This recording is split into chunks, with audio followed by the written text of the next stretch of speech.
నమస్తే అండి. నార్మల్ పర్పూరియం అనేటువంటి లెసన్ మనం ఈరోజు చెప్పుకోబోతున్నాము. ఇందులో physiological changes during the postnatal period.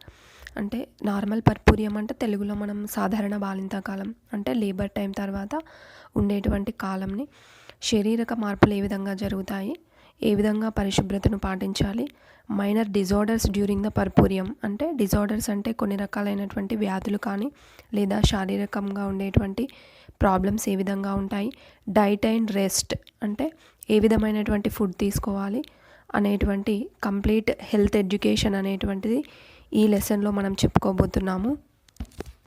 ఇప్పుడు మనం చెప్పుకున్నటువంటి హెడ్డింగ్స్ అన్నీ కూడా క్వశ్చన్ రూపకంలో వచ్చే ఛాన్సెస్ ఉంటాయి. ఫర్ ఎగ్జాంపుల్ షార్ట్ క్వశ్చన్స్ తీసుకున్నట్లయితే ఫిజియోలాజికల్ చేంజెస్ పోస్ట్ నాటల్ పీరియడ్లో ఏ విధంగా ఉంటాయి అంటే శారీరక మార్పులు ఏ విధంగా ఉంటాయి, list out the dangerous signs and during the postnatal period ఏ విధమైనటువంటి హెల్త్ రిలేటెడ్ ప్రాబ్లమ్స్ డిజార్డర్స్ వస్తాయి, డేంజర్ సైన్స్ అంటే నథింగ్ బట్ లక్షణాలు అన్నమాట. డిఫైన్ పర్పూరియం బాలింతకాలంని ఎక్స్ప్లెయిన్ చేయమని డైరెక్ట్ క్వశ్చన్ అడగవచ్చు. Explain minor disorders during the puerperium అంటే చిన్నటువంటి వ్యాధులు ఉంటాయన్నమాట. బాలింతకాలంలో వచ్చేటువంటి వ్యాధులు ఏంటివి అనేవి. Describe the diet and rest during the postnatal period postnatal పీరియడ్లో ఉండేటువంటి తీసుకునేటువంటి ఆహారం కానీ రెస్ట్ కానీ ఏ విధంగా ఉండాలి అనేటువంటిది కూడా ఇందులో ఎక్స్ప్లెయిన్ చేయబోతాము. సో ఈ పేజ్లో చూడండి ఒకసారి. Physiological changes during the postnatal period, post natal assessment and hygiene అంటే నథింగ్ బట్ పరిశుభ్రత. పోస్ట్ నాటల్ అంటే ఏంటంటే పోస్ట్ అంటే తర్వాత, ప్రీ అంటే ముందు, పోస్ట్ అంటే తర్వాత, ప్రీ అంటే ముందు. ఇక్కడ మనం పోస్ట్ నాటల్ అని చెప్పాము అంటే ఆఫ్టర్ బర్త్ అనమాట. పోస్ట్ నాటల్ పీరియడ్ ఏ విధంగా ఉంటుంది. ఫిజియోలాజికల్ అంటే శారీరకమైనటువంటి changes. Minor disorders during the puerperium minor అంటే చిన్నవన్నమాట. మైనర్ డిజార్డర్స్ ఏ విధంగా ఉంటాయి అంటే చిన్న చిన్న ప్రాబ్లమ్స్ హెల్త్ రిలేటెడ్గా ఏ విధంగా వస్తాయి, diet and rest, health education, ఇవన్నీ కూడా మనం పాయింట్స్ అన్నీ కూడా చెప్పుకోబోతున్నాము. లెర్నింగ్ ఆబ్జెక్ట్స్ వచ్చేసి ఆఫ్టర్ స్టడీయింగ్ దిస్ యూనిట్ అంటే మనకి ఈ యూనిట్ అనేటువంటిది కంప్లీట్ చదివిన తర్వాత ఈ పైన చెప్పిన పాయింట్స్ అన్నీ కవర్ అయ్యి మీకు కంప్లీట్గా హెల్త్ ఎడ్యుకేషన్ అనేటువంటిది అర్థమవుతుంది. నెక్స్ట్ కింద చూడండి, physiological changes during the postnatal period అని ఇచ్చాం కదా. ఇందులో ఏమవుతుందంటే changes in the endocrinal activity. మనకి హార్మోన్స్ ఎప్పుడైనా సరే ఎండోక్రైన్ గ్లాండ్స్ అనేటువంటివి సిక్రీట్ చేస్తాయని చెప్పేసి చెప్పుకున్నాం కదా. ఎండోక్రైన్ గ్లాండ్స్ అంటే నథింగ్ బట్ తెలుగులో అంతఃస్రావి గ్రంథులు అంటాం కదా. సో ఆ గ్రంథులు ఆక్సిటోసిన్ని కానీ మనకి ప్రొలాక్టిన్ని కానీ ఇవన్నీ హార్మోన్స్ని సిక్రీట్ చేయడం వల్లనే ఈ పోస్ట్ నాటల్ పీరియడ్లో జరిగేటువంటి ఫిజియోలాజికల్ చేంజెస్ అనేటువంటివి మనం చూడగలుగుతాము. ఆక్సిటోసిన్ వల్ల ఏమవుతుందంటే ఎప్పుడైతే బేబీ బర్న్ అవుతుందో బేబీ బర్న్ తర్వాత వెంటనే ప్లసెంటా అనేటువంటిది మావి అనేటువంటిది బయటకు రావాలి. అది రావాలి అంటే యుటరస్ అంటే గర్భాశయం అనేటువంటిది కంట్రాక్షన్స్ ఇవ్వాలన్నమాట. అంటే దగ్గరికి రావడం, కంట్రాక్ట్ అవ్వడం. సో ఈ కంట్రాక్షన్స్ అనేటువంటివి ఆక్సిటోసిన్ అనేటువంటి హార్మోన్ వల్ల జరుగుతుంది. సో ఇక్కడ ఇన్వల్యూషన్ ఆఫ్ ద యూట్రస్ అంటే గర్భాశయం అనేటువంటిది దగ్గరికి నార్మల్ పొజిషన్కి రావాలి. ఎప్పుడైతే బేబీ డెలివరీ కంటే బిఫోరు సైజ్ అనేటువంటిది ఇంక్రీజ్ అయి ఉంటుందో యూట్రస్ గర్భాశయము, ఆఫ్టర్ డెలివరీ అనేటువంటిది నార్మల్ స్టేజ్కి రావాలి అంటే ఆక్సిటోసిన్ అనేటువంటిది యాక్ట్ చేస్తుంది. ఆక్సిటోసిన్ హార్మోన్ దాని యొక్క పని ఏంటంటే గర్భాశయం మీద యాక్ట్ చేసి దాని పని వర్క్ చేసి మావిని బయటకు పంపించి యూటరస్లో ఉండేటువంటి ఫైబర్స్ ఉంటాయి కదా, మజిల్ ఫైబర్స్, అవి కంట్రాక్షన్స్ అనేటువంటివి కరెక్ట్గా అవ్వడానికి ఉపయోగపడతాయి అన్నమాట. అవి కరెక్ట్ అవ్వడానికి మనకు ఆక్సిటోసిన్ హార్మోన్ సహాయం చేస్తుంది. సో దీని తర్వాత ప్లాసెంటా అనేటువంటిది మావి అనేటువంటిది బయటకు వెళ్ళిపోయిన తర్వాత అప్పుడు బేబీకి వెంటనే కొలెస్ట్రమ్ అంటే ఫస్ట్ మిల్క్ అనేటువంటిది బేబీకి ఇవ్వడం మదర్ జరుగుతుంది. సో ఎప్పుడైతే ఇస్తుందో మదర్ మిల్క్ ఇవ్వడం స్టార్ట్ చేస్తుందో దాని తర్వాత ఆక్సిటోసిన్ దాని యొక్క యాక్షన్ వల్ల యుట్రస్ నార్మల్ స్టేజ్కి వచ్చేస్తుంది. తర్వాత హ్యూమన్ గొనోట్రోపిక్ హార్మోన్ హెచ్సిజి అంటాం, హ్యూమన్ ప్లసెంటల్ లాక్టోజన్ అంటే ఈస్ట్రోజన్, ప్రొజెస్ట్రాన్, ఇవన్నీ కూడా హార్మోన్స్ దాని యొక్క లెవెల్స్ అనేటువంటివి పడిపోతాయి అన్నమాట. ఎప్పుడు ఆఫ్టర్ ప్లాసెంటల్ ఎక్స్పల్షన్ అంటే ప్లాసెంటా అనేటువంటిది ఎక్స్పల్ట్ అయిన తర్వాత. సో ఈ పేజ్లో చూడండి పైన after placental expulsion circulating levels of the HCG lactogen and oestrogen, progesterone ఇవన్నీ కూడా పడిపోతాయి. వాటి లెవెల్స్ అనేటువంటివి పడిపోతాయి అని ఇచ్చాం. నెక్స్ట్ ప్రొలాక్టిన్ పని ఏంటి? మెయిన్గా మిల్క్ ప్రొడక్షన్ అనమాట. మిల్క్ ప్రొడక్షన్ అనేటువంటిది ఆఫ్టర్ డెలివరీ తర్వాత బేబీకి మిల్క్ ఇవ్వడానికి బ్రెస్ట్ నుండి మిల్క్ అనేటువంటిది ప్రొడక్షన్ స్టార్ట్ అవుతుంది. బ్రెస్ట్ ఫీడ్ అనేటువంటిది ఖచ్చితంగా ఇవ్వాల్సి ఉంటుంది. బ్రెస్ట్ ఫీడ్ కనుక ఇవ్వకపోయినట్లయితే కంప్లీట్గా మిల్క్ స్టాపేజ్ అనేటువంటిది, milk level circulating prolactin level అనేటువంటిది 14 to 21 డేస్లో పడిపోతుంది. సో అంతేకాకుండా ఫాలికల్ స్టిమ్యులేటింగ్ హార్మోన్ అనేటువంటిది కూడా ఎఫెక్ట్ చూపిస్తుంది by anterior pituitary gland to act upon ovary leading to resumption of the normal patterns of the oestrogen. So follicle stimulating hormone secretion అనేటువంటిది stimulate చేయబడుతుంది అనమాట. ఇక్కడ యాంటీరియర్ పిట్యూటరీ గ్లాండ్ ద్వారా follicle stimulating hormone అనేటువంటిది secretion start అవుతుంది. Before delivery pregnancy maintain అయినన్ని రోజులు కూడా ఫాలికల్ స్టిమ్యులేటింగ్ హార్మోన్ అనేటువంటి లెవెల్స్ పడిపోతుంది. ఆక్సిటోసిన్, ఈ ప్రొజెస్ట్రాన్, ప్రొలాక్టిన్ ఇవన్నీ మనకి రైజ్ లెవెల్లో కనిపించాయి కదా. ఇప్పుడు అవన్నీ హార్మోన్స్ అంటే తగ్గిపోతాయి అన్నమాట. ఫాలికల్ స్టిమ్యులేటింగ్ హార్మోన్ అనేటువంటిది పెరుగుతుంది లెవెల్. దాని తర్వాత దాని ఎఫెక్ట్ అనేటువంటిది ఓవరీ మీద పడి మళ్ళీ యథావిధిగా ప్రతి మంత్ అనేటువంటిది ఓవం రిలీజ్ కావడం అనేటువంటిది స్టార్ట్ అవుతుంది. అగైన్ పీరియడ్స్ రావడము అనేటువంటిది స్టార్ట్ అవుతుంది. ఈ పాయింట్స్ చూడండి. వేరే చేంజెస్ ఏమేమి జరుగుతాయంటే మామూలుగా స్మూత్ మజిల్ ఫైబర్స్ అనేటువంటివి reducing their excitability and increasing their vascularity, అంటే బ్లడ్ సర్క్యులేషన్ అనేటువంటిది పెరుగుతుందన్నమాట. In addition progesterone acts upon smooth muscles మీద యాక్ట్ చేయడం వల్ల వాస్క్యులారిటీ పెరగడం అంటే బ్లడ్ సర్క్యులేషన్ కూడా పెరుగుతుంది. సో అంతేకాకుండా ఈ ప్రాసెస్ అనేటువంటిది aids recovery of the normal muscle tone in this area and ligaments of the uterus. ఈ complete oxytocin and progesterone, prolactin activity అనేటువంటిది యూటరస్ మీద మరియు బ్రెస్ట్ మీద వీటి యొక్క యాక్షన్ ఉంటుంది కాబట్టి మెయిన్గా వీటి లోపల చేంజెస్ కనిపిస్తాయి. అంతేకాకుండా లేబర్ టైంలో బ్లాడర్ అంటే యూరినరీ బ్లాడర్, మూత్రాశయం అనేటువంటిది డిస్ప్లేస్ అవుతుంది. దాని స్థానం నుండి జరుగుతుంది అబ్డామిన్ సైడ్, అంటే కడుపు భాగం సైడ్ జరుగుతుంది. కాబట్టి ఏమవుతుందంటే అందులో వాస్కులారిటీ వల్ల పెయిన్ఫుల్ మిక్చరేషన్, అంటే ఎప్పుడైతే యూరిన్ పాసేజ్ జరుగుతుందో అప్పుడు నొప్పి అనేటువంటిది ఉండవచ్చు. అంతేకాకుండా బ్లాడర్ మే ఈజీలీ బికమ్స్ ఓవర్ డిస్టెంటెడ్, అంటే కొన్నిసార్లు ఎక్కువగా దాని యొక్క మూత్రాశయ వ్యవస్థ యొక్క స్వెల్లింగ్, అంటే దాని యొక్క మార్పు అనేటువంటిది ఉండే ఛాన్సెస్ ఉంటాయి. దాని యొక్క భాగం అనేటువంటిది పెరిగినట్టుగా మనకి కనిపిస్తుంది. ద కార్డియోవాస్కులర్ సిస్టమ్ అంటే రిలేటెడ్ టు హార్ట్ రిలేటెడ్ అనమాట. ఇది మనకి వాల్యూమ్ ఇంక్రీజ్ అయిన కొద్దీ, నార్మల్ బ్లడ్ వాల్యూమ్ అనేటువంటిది ఇంక్రీజ్ అయిన కొద్దీ, బ్లడ్ ఫ్లో అనేటువంటిది పెరిగిన కొద్దీ ఈ ప్లాసెంటా మరియు యూట్రైన్ వెజిల్స్ లోపల సర్క్యులేషన్ అనేటువంటిది మనకి ఇంక్రీజ్ అవుతుంది అనమాట. The withdrawal of the estrogen allows diuretics and to takes place rapidly, reducing the plasma volume to normal proportion. అంటే ఏంటంటే within 24 to 28 hours following the birth of the baby తర్వాత, ఎప్పుడైతే baby పుట్టిన తర్వాత ఒక రోజు తర్వాత ఇవన్నీ చేంజెస్ మనం చూస్తామన్నమాట. అంతేకాకుండా కిడ్నీస్లో కూడా మార్పు జరుగుతుంది, బ్రెస్ట్లో కూడా మార్పు జరుగుతుంది.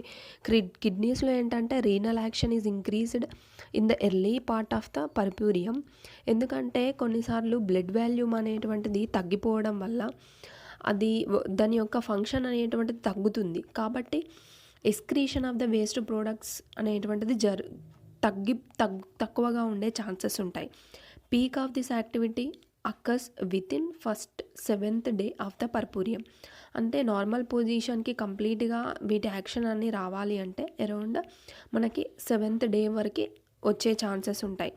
బ్రెస్ట్ వచ్చేసి ఏంటంటే మిల్క్ ప్రొడక్షన్ అనేటువంటిది రావాలి కాబట్టి బ్రెస్ట్లో ఉండేటువంటి ప్రొలాక్టిన్ అనేటువంటిది ఆల్వియోలై మీద యాక్ట్ చేయడం వల్ల బ్రెస్ట్ మిల్క్ అనేటువంటిది ప్రొడక్షన్ జరుగుతుంది. ఎప్పుడైతే బాలింతకాలం జరుగుతుందో దాని తర్వాత కంప్లీట్గా 3 to 4 days తర్వాత పూర్తిగా బ్రెస్ట్ మిల్క్ అనేటువంటిది వచ్చే ఛాన్సెస్ ఉంటాయి. మీకు లోకియా మీద కూడా క్వశ్చన్స్ వస్తాయి. అసలు లోకియా అంటే ఏంటి, ఇందులో ఎన్ని టైప్స్ ఉంటాయి, ఇది ఎప్పుడు వస్తుంది అనేటువంటిది ఇందులో తెలుసుకుందాము. లోకియా అనేటువంటిది ఏంటి, దీని అర్థం ఏంటంటే యోని నుండి వచ్చేటువంటి రక్తస్రావం. ఎప్పుడైతే బ్లీడింగ్ వస్తుందో వెజైనా నుండి దాన్ని లోకియా అంటామన్నమాట. పర్పూరియం తర్వాత వచ్చేది. ఇది బ్యాడ్ స్మెల్ ఉంటుంది. అంతేకాకుండా దీంట్లో కలర్స్ రెడ్ కలర్గా ఉందనుకోండి, దాన్ని మనం రూబ్రా అంటాము. లోకియా రూబ్రా అని అంటాము. లోకియా సిరోజా అంటే ఏంటంటే లైట్ రెడ్ కలర్లో ఉంటుంది, దాన్ని లోకియా సిరోజా అంటాము. లోకియా ఆల్బా అంటే ఏంటంటే వైట్ కలర్లో ఉంటుంది, దీన్ని లోకియా ఆల్బా అంటాము. ఫస్ట్ది లోకియా రూబ్రా అనేటువంటిది 1 to 4 డేస్లో వస్తుంది. నెక్స్ట్ లోకియా సిరోజా, లోకియా ఆల్బా తీసుకున్నట్లయితే ఫస్ట్ 5 to 6 డేస్లో మనకి ఇవన్నీ చేంజెస్ కనిపిస్తాయి. 250 ml వరకు కూడా మనకి బ్లీడింగ్ అనేటువంటిది వచ్చే ఛాన్సెస్ ఉంటుంది కంపల్సరీ. ఇతర సాధారణమైనటువంటి మార్పులు ఏ విధంగా జరుగుతాయి అనేటువంటిది కూడా ఇప్పుడు ఒకసారి తెలుసుకుందాము. Post natal assessment and hygiene అంటే ఏంటంటే పరిశుభ్రత. పోస్ట్ అంటే తర్వాత అని చెప్పుకున్నాం ఇందాకనే. ప్రీ అంటే ముందు, పోస్ట్ అంటే తర్వాత, డెలివరీ తర్వాత. ఏం అడ్వైస్ చేస్తాము ఉమెన్కి అనేటువంటివి ఇందులో తెలుసుకుందాము. మెయిన్గా డెలివరీ అయిన తర్వాత వితిన్ 24 hours తర్వాత చేంజెస్ అనేటువంటివి జరగడం స్టార్ట్ అవుతాయి. ఈ వెజైనా లోపల ఎలాంటివి ఇన్సర్ట్ చేయకూడదు. ఎప్పుడైతే మోషన్ పాస్ చేస్తారో పాస్ చేసిన వెంటనే హ్యాండ్స్ అనేటువంటివి కంప్లీట్గా వాష్ చేసుకోవాలి. ప్లస్ పెరీనియం రీజన్ వద్ద కూడా నీట్గా క్లీన్ చేయడం అనేటువంటిది చాలా important. To change the perineal pads every 4 to 6 or more frequently there is any heavy yellow. ఎప్పుడైతే హెవీ లోకియా అంటే ఇందాకనే చెప్పుకున్నాం మనం, లోకియా రూబ్రా, లోకియా ఆల్బా, లోకియా సిరోజా 3 types రావచ్చు రక్తస్రావము. ఇలాంటి కలర్ రక్తస్రావం వచ్చినప్పటికీ కూడా 4 to 6 hours ఒకసారి ప్యాడ్స్ చేంజ్ చేయడం అనేటువంటిది చాలా ఇంపార్టెంట్. అంతేకాకుండా ఇన్ కేసు క్లాత్ ప్యాడ్స్ వాడితే కనుక కంటిన్యూస్గా వాటర్తోని, సోప్ వాటర్తోని డ్రై చేసుకొని కంప్లీట్గా నీట్గా ఉంటేనే వాటిని యూజ్ చేయాలి. తర్వాత సన్కి అంటే సన్ రేస్కి ఎక్స్పోజ్ అయ్యేలాగా ఆరేయడం అనేటువంటిది ఇంపార్టెంట్. రెగ్యులర్ స్నానం చేయాలి.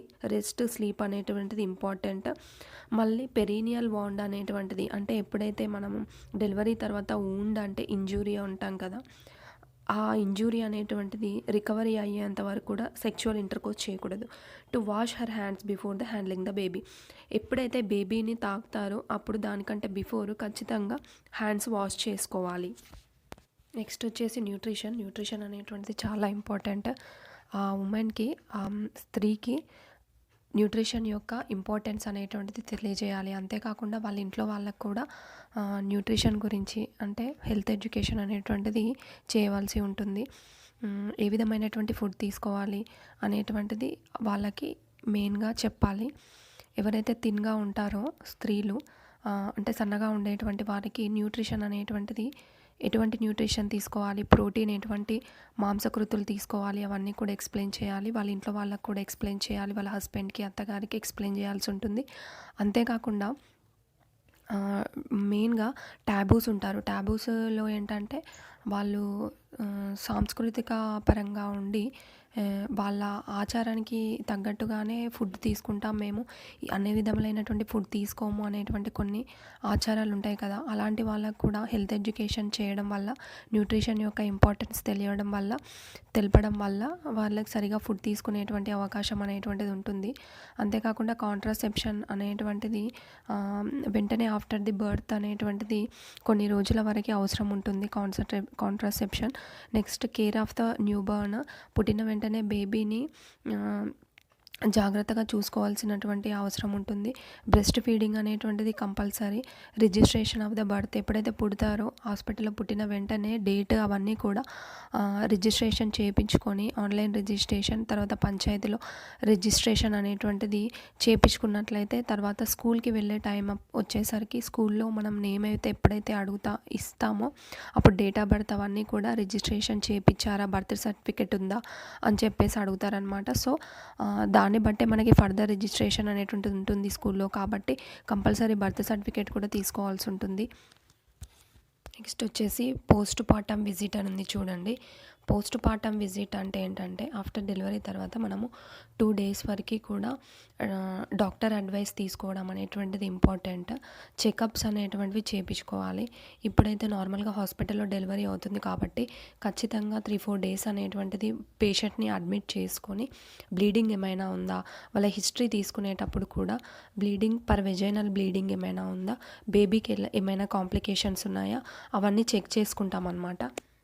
ఇన్ కేస్ వేరే ప్లేస్లో వాళ్ళకి లేదా హోమ్ డెలివరీ అయిందనుకోండి, వాళ్ళని మనం హాస్పిటల్కి హాస్పిటల్కి ఎప్పుడైతే 48 అవర్స్లో తీసుకొస్తే కనుక అప్పుడు మనం తీసుకోవాల్సిన హిస్టరీ ఏంటి అంటే వాళ్ళకి ఎక్కడ డెలివరీ జరిగింది, డెలివరీ ఏ విధంగా జరిగింది, ఎవరు చేశారు అని చెప్పేసి హిస్టరీ తీసుకోవాలి. బ్లీడింగ్ ఎక్కువగా అయిందా, ఇప్పుడు ప్రెజెంట్ పర్వెజైనల్ బ్లీడింగ్ ఉందా, ఎన్ని ప్యాడ్స్ అనేటువంటి చేంజ్ చేసుకోవాల్సినటువంటి సిచ్యువేషన్ ఉంది, అవన్నీ కూడా బేబీ గురించి కూడా ఎంక్వైరీ చేయాల్సి ఉంటుంది. బేబీ ఫీడింగ్ చేస్తుందా లేదా, సరిగ్గా మూమెంట్స్ ఉన్నాయా లేదా, అవన్నీ కూడా చెక్ చేయడం అనేటువంటిది జరుగుతుంది. అదంతా హిస్టరీ కూడా తీసుకోవాలి. కొన్నిసార్లు డేంజర్ సైన్స్ కూడా ఉంటాయన్నమాట. సైన్స్ అంటే నథింగ్ బట్ లక్షణాలు. ఎటువంటి లక్షణాలు ఉండొచ్చు అంటే కొన్నిసార్లు 2-3 ప్యాడ్స్ ఒక హాఫ్ అన్ అవర్కి ఒకసారి 2-3 ప్యాడ్స్ చేంజ్ చేసుకుంటారు. అంత బ్లీడింగ్ అవుతుందన్నమాట కొంతమందికి డెలివరీ తర్వాత. ఏమైనా జరుగుతుందా వెజైనల్ బ్లీడింగ్, లేదా కన్వల్షన్స్ అంటే ఫిట్స్లా అంటారు కదా, ఫిట్స్ లాగా ఏమైనా వస్తుందా, లేదంటే ఫాస్ట్ బ్రీతింగ్ ఏమైనా ఉంటుందా, అంటే శ్వాస తీసుకోవడం అనేటువంటిది ఎక్కువగా ఉందా, ఫీవర్ ఉందా, వీక్నెస్ ఉందా, ఇవన్నీ కూడా మనం స్టమక్ పెయిన్ ఉందా, కడుపులో నొప్పి ఏమైనా వస్తుందా, ఇవన్నీ సిమ్టమ్స్ కూడా మనం చెక్ చేస్తామన్నమాట పేషెంట్ని అడిగి. సో హిస్టరీ తీసుకున్న తర్వాత నెక్స్ట్ ఎగ్జామినేషన్స్. ఈ పైన H/O అని ఉంది కదా, అంటే హిస్టరీ ఆఫ్ అనమాట. అంటే ప్రీవియస్ హిస్టరీ ఏమన్నా ఉందా, కన్వల్షన్స్ ఉన్నాయా, అబ్డామిన్ పెయిన్ ఉందా, ఫీవర్ ఉందా, హిస్టరీ అదంతా కూడా తీసుకుంటాం. నెక్స్ట్ ఎగ్జామినేషన్ వచ్చేసరికి బీపీ, పల్స్ అవన్నీ చూసుకోవాలి. పేలార్ అంటే ఏంటంటే లుక్ ఫర్ పేలార్ అని ఇచ్చారు కదా సెకండ్ పాయింట్. అంటే ఎనీమిక్గా ఉన్నారా, అంటే రక్తం ఎక్కువగా పోయినట్లయితే పేల్గా అయిపోతుంది అనమాట మనిషి. సో దాన్ని పేలార్ అంటే. అబ్డామిన్ ఎగ్జామినేషన్ చూస్తాము. అంతేకాకుండా ఎన్ని ప్యాడ్స్ అనేటువంటివి బ్లీడింగ్కి ఎంత అవర్స్లో, ఒక 1 అవర్లో ఎన్ని ప్యాడ్స్, హాఫ్ అన్ అవర్లో ఎన్ని ప్యాడ్స్ అవసరం పడుతుంది, దాన్ని బట్టి మనం బ్లీడింగ్ ఎంత అనేది క్యాలిక్యులేట్ చేసుకోవడానికి ఉంటుంది. నెక్స్ట్ వచ్చేసి పోస్ట్ పార్టమ్ విజిట్ అని చెప్పాము. అంటే second post partum. First post partum visit ఏమో మనం 48 అవర్స్లో, అంటే ఫస్ట్ 2 డేస్ అది ఏ విధంగానైనా సరే మామూలుగా అడ్మిట్ చేసుకొని ఉంటారు పేషెంట్ని. తర్వాత ఇంటికి పంపించిన తర్వాత కూడా డెలివరీ అయినాక 7 to 10 డేస్లో మళ్ళీ చెక్ చేయడానికి కోసం డాక్టర్ రమ్మని చెప్తారు. హిస్టరీ టేకింగ్ అనేటువంటిది కూడా తీసుకోవాలి ఆ టైంలో. మళ్ళీ ఫర్దర్గా బీపీ చెక్ చేసుకోవడం, పల్స్ చెక్ చేసుకోవడం, పీవీ అంటే మనకి పర్వైజైనా అనమాట. బ్లీడింగ్ అనేటువంటిది ఏమైనా ఉందా, లేదంటే పీపీహెచ్ అంటే పోస్ట్ పార్టమ్ హిమరేజ్ ఎక్కువగా ఉన్నట్లయితే కనుక కొన్నిసార్లు మదర్ డెత్ అయ్యే ఛాన్సెస్ కూడా ఉంటాయి. అందుకని బ్లీడింగ్ అనేటువంటిది ఎక్కువగా ఉన్నట్లయితే వాళ్ళకి బ్లడ్ ట్రాన్స్ఫ్యూషన్ అంటే రక్తం ఎక్కిస్తారంటారు కదా, ఆ విధంగా బ్లడ్ ట్రాన్స్ఫ్యూషన్ కూడా కంపల్సరీ అవసరమయ్యే ఛాన్సెస్ ఉంటాయి. Next history of the swelling, tenderness, బ్రెస్ట్లో ఏమైనా పెయిన్ ఉందా, లేదా స్టమక్లో పెయిన్ ఉందా, యూరిన్ పాసేజ్లో పెయిన్ ఉందా, ఇవన్నీ కూడా కనుక్కుంటారనమాట. అంతేకాకుండా బేబీకి ఏమైనా కోల్డ్ కాఫ్ ఉందా, లేదా స్టూల్స్ పాస్ చేస్తుందా, లేదా ఫీవర్ ఉందా, సరిగా మిల్క్ అనేటువంటిది తాగుతుందా లేదా బేబీ, ఇవన్నీ కూడా ఫస్ట్ డిశ్చార్జ్ ఏమైనా ఉందా, అంటే బొడ్డు కట్ చేస్తాం కదా, ఆ కట్ చేసిన బొడ్డు దగ్గర ఏమైనా బ్లీడింగ్ కానీ లేదా డిశ్చార్జ్ కానీ పస్ కానీ ఏమైనా కనిపిస్తుందా, ఇన్ఫెక్షన్ లాగుందా, అవన్నీ చెక్ చేసుకోవడం అనేటువంటిది ఇంపార్టెంట్. నెక్స్ట్ ఎగ్జామినేషన్ వచ్చేసి క్యాజువల్గా మనం బీపీ చెకప్, పల్స్ చెకప్ ఇవన్నీ చేస్తాం కదా, నార్మల్గానే యాజ్ యూజువల్గా పైన చెప్పిన చెకప్స్ అన్నీ కూడా మళ్ళీ చేయాల్సి ఉంటుంది. మైనర్ డిజార్డర్స్ అంటే చిన్న చిన్న సమస్యలు వస్తాయని చెప్పాం కదా, నొప్పులు కానీ లేదా పెరీనియల్ నొప్పి కానీ, రక్తహీనత, లేదంటే బ్లడ్ ప్రెషర్, అధిక రక్తపోటు, ఇలాంటివి ఏవైనా రావచ్చు అనమాట. సో ఇందులో మనము ఆఫ్టర్ పెయిన్స్ అంటే నొప్పులు తర్వాత వచ్చేటువంటి నొప్పులు ఏంటి అంటే మెయిన్గా 3 to 4 days వరకు కూడా పొట్ట లోపల మెలి తిప్పినట్టు నొప్పి వచ్చే ఛాన్సెస్ ఉంటాయి. గర్భసంచి లోపల మిగిలిపోయిన మావి ముక్కలు ఏమైనా ఉన్నట్లయితే కనుక నొప్పి ఎక్కువగా ఉంటుంది. కాబట్టి 3-4 డేస్ తర్వాత మళ్ళీ పేషెంట్ని రమ్మంటాము. అప్పుడు నొప్పి ఎక్కువగా ఉన్నట్లయితే మళ్ళీ ఒకసారి చెక్ చేస్తామన్నమాట వెజైనాలో. చెక్ చేసి క్లాట్స్ కానీ ఏమైనా ఉంటే మావి లాంటి ముక్కలు ఏమైనా ఉన్నట్లయితే కనుక తీసేస్తాము. గర్భసంచిని దీనికి ట్రీట్మెంట్ ఏంటంటే గర్భసంచిని మసాజ్ చేయడము, ఆ గర్భసంచిలో ఉన్నటువంటి ముక్కలు తీసివేయడము, మావి ముక్కలు ఏమైనా మిగిలిపోతే తీసివేయడం. ఎర్గోమెట్రిన్ అనేటువంటి ఇంజెక్షన్ ఇస్తామన్నమాట. ఒక 1 mg ఇంజెక్షన్ ఎర్గోమెట్రిన్ అనేటువంటిది ఇస్తాము. అంతేకాకుండా పెయిన్ తగ్గడానికి కోసమని అనాలజెటిక్స్, యాంటీస్పాస్మోడిక్స్ అంటే ఏంటంటే స్టమక్ పెయిన్ తగ్గడానికి. యాంటీస్పాస్మోడిక్స్ అందులో ఉంది అర్థం. స్పాజమ్ అంటే ఏంటి? పట్టేసినట్టు ఉండడం. యాంటీస్పాస్మోడిక్స్ అంటే ఏంటి? దాన్ని క్యూర్ చేయడానికి ఇచ్చేటువంటి మందులు అనమాట. యాంటీస్పాస్మోడిక్ టాబ్లెట్స్ కావచ్చు, ఇంజెక్షన్స్ మనం ఇవ్వడం జరుగుతుంది. నెక్స్ట్ పెరీనియల్ పెయిన్ కూడా ఉంటుంది. అప్పుడు ఏంటంటే ఎపిజియోటమీ కనుక అయిందనుకోండి, వాళ్ళకి ఈ పెరీనియల్ పెయిన్ అనేటువంటిది ఎక్కువగా ఉంటుంది. ఇందులో మనం ట్రీట్మెంట్ ఏం చేస్తామంటే మామూలుగా క్లీన్ చేయడమే మెయిన్గా ఇందులోపల ట్రీట్మెంట్. పల్లు వెజైనల్ హెమటోమా ఏమైనా ఉందా? హెమటోమా అంటే ఏంటంటే బ్లీడింగ్ అయిన తర్వాత అది గట్టిగా అయిపోయి పెయిన్ అనేటువంటిది వస్తుంది. ఆ విధంగా ఏమైనా జరిగిందా చూసుకోవాలి. బ్లీడింగ్ అనేటువంటిది ఎక్కువగా అయినట్లయితే కనుక ఐరన్ టాబ్లెట్స్ 4 to 6 వీక్స్ అంటే దాదాపు ఒక 1.5 month వరకు 40 days వరకు కూడా ఐరన్ టాబ్లెట్స్ ఇవ్వడం జరుగుతుంది. అధిక రక్తపోటు అంటే బ్లడ్ ప్రెషర్ అనేటువంటిది ఎక్కువగా ఉంటే కనుక దానికి సంబంధించినటువంటి హైపర్టెన్సివ్కి ఏ విధమైనటువంటి మెడిసిన్స్ ఇస్తామో అవి ఇవ్వడం జరుగుతుంది. తర్వాత రెగ్యులర్ బీపీ చెకప్స్లో కనుక కంట్రోల్కి ఇంకో వస్తే కనుక ఆ టాబ్లెట్స్ మళ్ళీ స్టాప్ చేసే అవకాశం ఉంటుంది. నెక్స్ట్ వచ్చేసి డైట్, ఏ విధమైనటువంటి ఫుడ్ ఇవ్వాలి. ఆల్రెడీ మనం ఇందాక ఏ విధమైనటువంటి ఫుడ్ తీసుకోవాలి అనేటువంటిది ఆల్రెడీ ఎక్స్ప్లెయిన్ చేసాము. న్యూట్రిషియస్ ఫుడ్ అంటే అందులోపల మెయిన్గా ప్రోటీన్స్ కానీ ఎక్కువ క్యాలరీస్ ఉండేటువంటివి అరౌండ్ మనకి ఫస్ట్ 6 months కూడా 400 kcal ఎక్స్ట్రా ఫుడ్ అనేటువంటిది అవసరం పడుతుంది. బిఫోర్ డెలివరీ కావచ్చు, ఆఫ్టర్ డెలివరీ కావచ్చు. బిఫోర్ డెలివరీ ఏమో బేబీ గ్రోత్ పెరగడానికి, అంతేకాకుండా బేబీ బయటకు వచ్చిన తర్వాత కూడా క్యాలరీ ఆఫ్ ఫుడ్ ఎక్కువ అవసరం. ఎందుకంటే మిల్క్ ప్రొడక్షన్ అనేటువంటిది ఎక్కువగా అవసరం పడుతుంది కాబట్టి ప్రోటీన్స్, విటమిన్స్, ఐరన్, మైక్రోన్యూట్రియంట్స్ ఎక్కువగా విటమిన్స్ ఉండేటువంటి ఫుడ్ తీసుకోవాలి. ట్యాబూస్ గురించి కూడా చెప్పాము ఇందాక. ట్యాబూస్ లోపల మనం అన్ని విధాలైనటువంటి న్యూట్రిషన్ తీసుకోకుండా ఉన్నట్లయితే కనుక న్యూట్రిషన్ డెఫిషియన్సీ వల్ల మిల్క్ ప్రొడక్షన్ స్టాప్ అవుతుంది. కాబట్టి న్యూట్రిషన్ అనేటువంటిది కంపల్సరీ తీసుకోవాల్సి ఉంటుంది. మిల్క్ కనుక ఇవ్వకపోయినట్లయితే వెంటనే వితిన్ 1 month 2 monthsలో మళ్ళీ కన్సీవ్ అయ్యే ఛాన్సెస్ ఉంటాయి. కాబట్టి కంపల్సరీ బ్రెస్ట్ ఫీడింగ్ అంటే పుట్టినటువంటి బేబీకి మిల్క్ అనేటువంటిది ఇవ్వడము, బ్రెస్ట్ మిల్క్ అనేటువంటిది ఇవ్వడం చాలా important. Infant and young child feeding అనేటువంటిది చాలా ఇంపార్టెంట్. కొలెస్ట్రామ్ అనేటువంటిది ఫస్ట్ మిల్క్ అంటాము. ఫీడింగ్ ఇవ్వడం వల్ల ఏంటంటే ఫస్ట్ 6 months బేబీకి మదర్ యొక్క మిల్క్ చాలా ఇంపార్టెంట్. అందులోపల ఉండేటువంటి న్యూట్రియంట్స్ వాళ్ళ గ్రోత్ని చాలా ప్రభావితం చేస్తాయి. కాబట్టి ఇన్ఫాంట్ కేర్ అనేటువంటిది తీసుకోవడం చాలా అవసరం. అంతేకాకుండా బేబీని హైజెనిక్గా, శుభ్రతగా ఉండేటట్లు చూడాలి. టైంకి బేబీకి ఫీడింగ్ ఇవ్వాలి. How to interact with the child etcetera అవన్నీ కూడా చూసుకోవాల్సినటువంటి అవసరం ఉంది. Postnatal exercise for non ambulant mothers అంటే ఏంటంటే కొంతమంది ఏం చేస్తారంటే మదర్స్ స్తబ్దంగా ఉంటారు.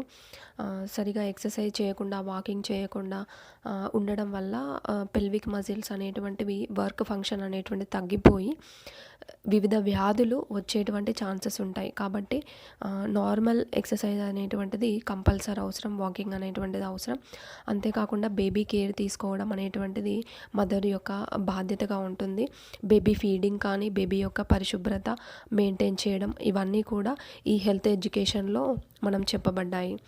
థ్యాంక్ యూ సో మచ్ అండి. Please like, share and subscribe for more videos.